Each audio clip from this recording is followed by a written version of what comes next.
90 tonnes of lethal aid has arrived in Ukraine from the United States as tensions over Russia builds up the border and the borders grow. It was the first shipment of US military aid for Ukraine and included ammunition for frontline defenders.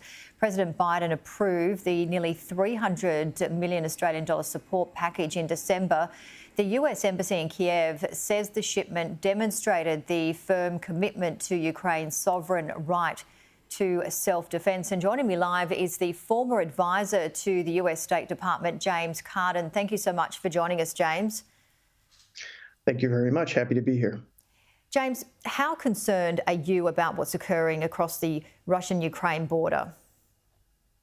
Well, it's extremely concerning. It doesn't seem as though that the recent talks between U.S. Secretary of State Tony Blinken and Russian Foreign Minister Sergei Lavrov have gone anywhere. They have pledged to keep talking, but meanwhile, as you noted, the United States has just sent lethal aid once again to Ukraine. I should note that that's not the first time that we've done so under the Trump administration. The United States sent Javelin anti-tank missiles to Kiev. We have been busy training paramilitaries in the United States at a base in the American South.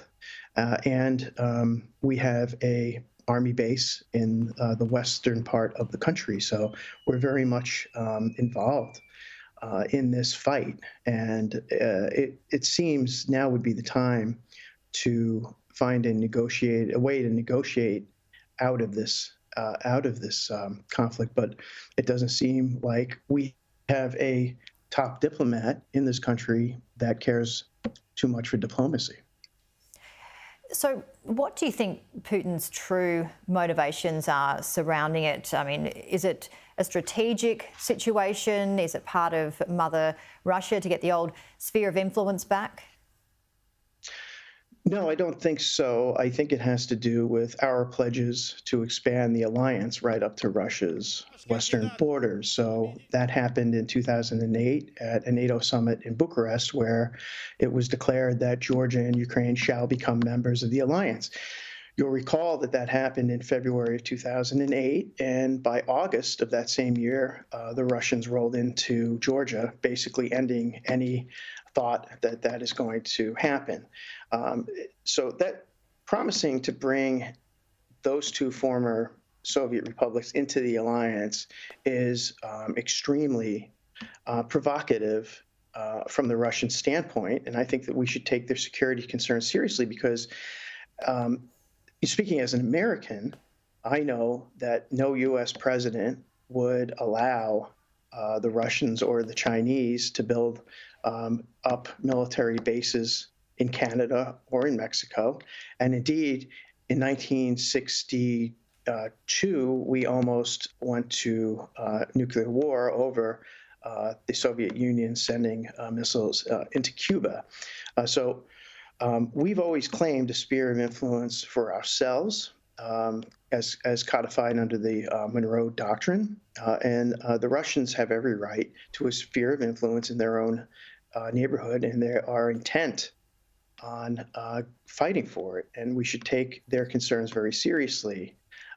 Instead of answering these concerns with the usual boilerplate, when people like Secretary Blinken say that, Kiev is a sovereign country, they have a right to join NATO. No country has a right to join any military alliance. The point of a military alliance is to keep the alliance strong and secure. And an alliance is like a chain, and if you have a weak link in the chain, you have a weak alliance. And so the idea of expanding the alliance to include Ukraine, to include Georgia, to needlessly act in this provocative way seems not to make a lot of sense. So you mentioned the Geneva talks. The US are going to put in writing their position next week. So what do you anticipate is going to happen between now and then? Well, it's Possible to know. It wouldn't surprise me in the least if the Russians decided to move.